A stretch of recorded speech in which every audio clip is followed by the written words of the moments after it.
Buenas tardes, esta es nuestra evidencia que está organizada por Michelle Montserrat Coronado González, Ana Montserrat López Garza, Frida Jimena Peña Medrano y Luis Ángel Gómez Luna. Este fue un modelo de industrialización por sustitución por importaciones. Hubo muchas ventajas y desventajas que tuvo en las personas de Centroamérica y como este modelo fue implementado en el país para el desarrollo de algunas personas y para otras más de pobreza. Con este modelo se buscaba cambiar los bienes importados por bienes elaborados a un nivel local. Las políticas que se dieron con este modelo fueron aplicadas principalmente en las décadas de los años 50 y 60. Más adelante se podrán ver las ventajas y desventajas de este método de economía.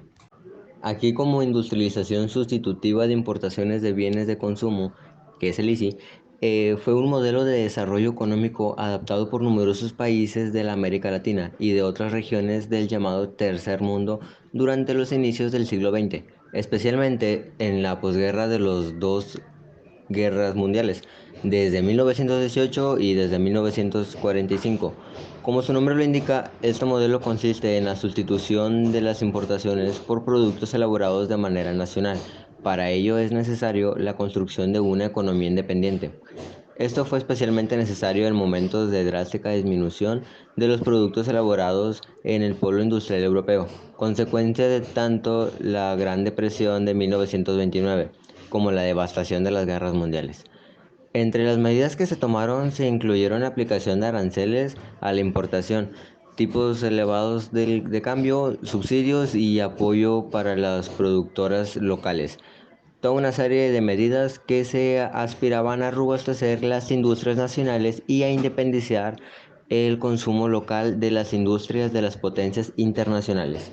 El propósito primordial de este modelo económico era edificar un sector industrial que cubrieran las necesidades del mercado interno, ya que esta es una nación que dependía menos de la comercialización de sus recursos naturales. Con este fin, el gobierno reduce impuestos y otorga financiamientos a actividades que agregan valor a los bienes primarios. Nos referimos al sector metalmecánico o al textil.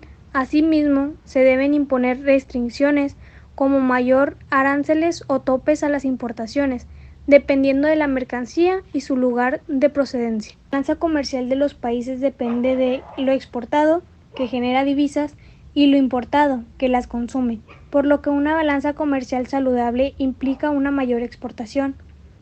La idea era abandonar el modelo económico dependiente, que importaba gran parte de sus bienes de consumo, siendo particularmente susceptible a las influencias extranjeras. Las ventajas de este modelo económico es el aumento de empleo local a corto plazo, el alzamiento de estado de bienestar y mejoras garantías sociales para el trabajador.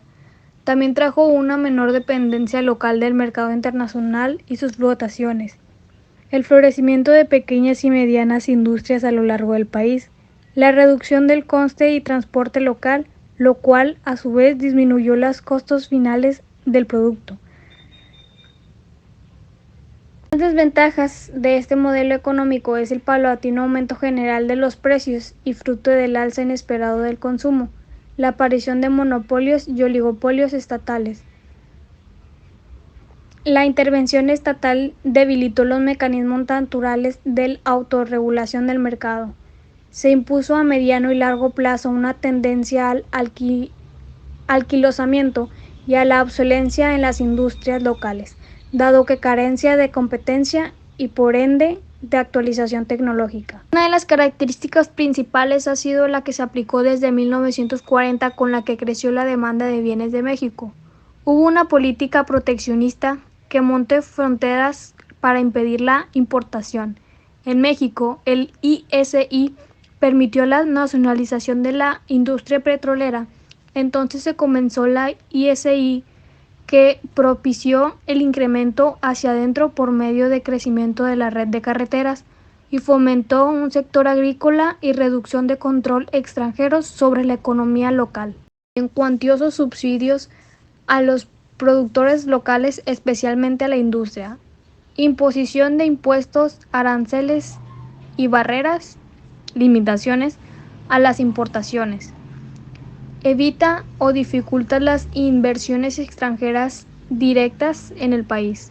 Promueve el consumo de productos locales en vez de extranjeros, así como permitir y promover la exportación.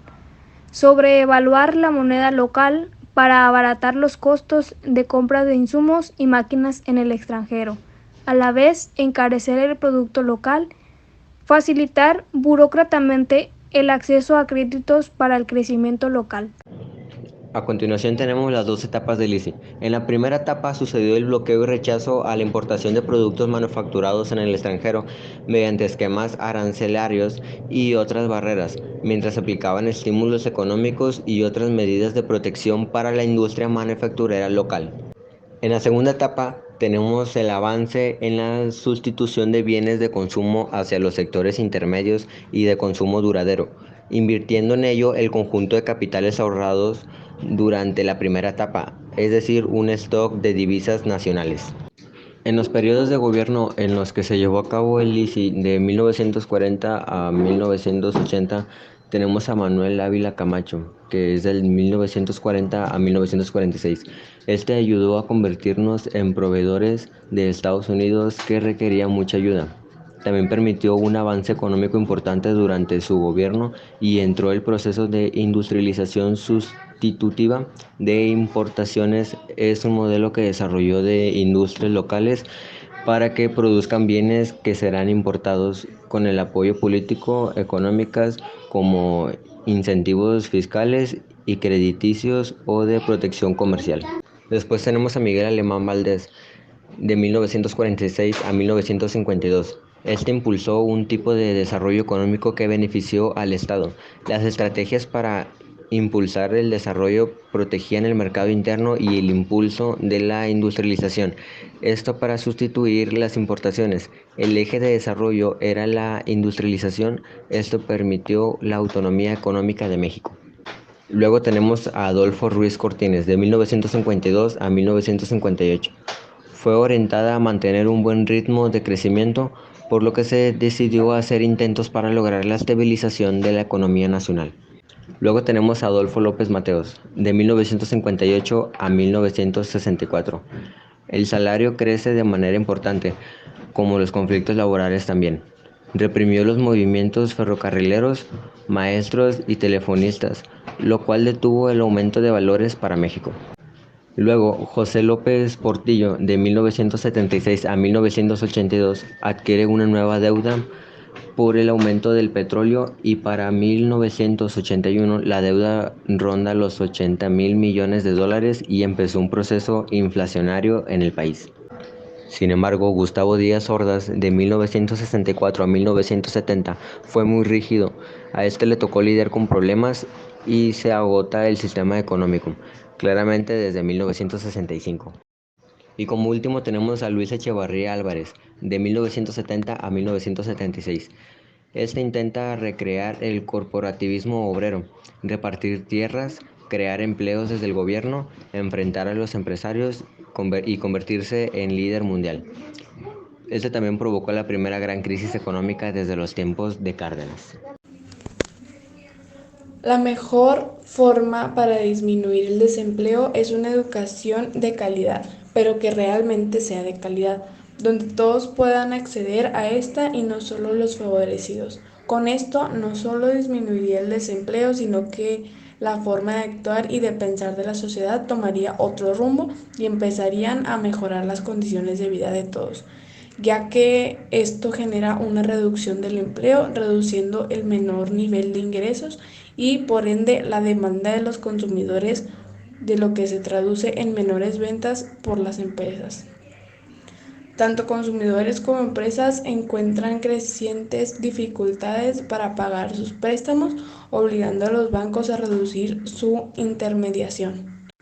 A partir de la aplicación del modelo de sustitución de importaciones en la economía mexicana, se buscó generar crecimiento hacia adentro, basado en el surgimiento de una creciente industria nacional. Sin embargo, los resultados no fueron los esperados. El proceso de industrialización no logró llevar a cabo las tres fases que tenían planteadas para que la industria se convirtiera en el motor de crecimiento de la actividad económica. Se creó una base productiva dependiente del sector público, específicamente de los subsidios de las ventas que le generaban las empresas prestatales, del gasto público en infraestructura, etc.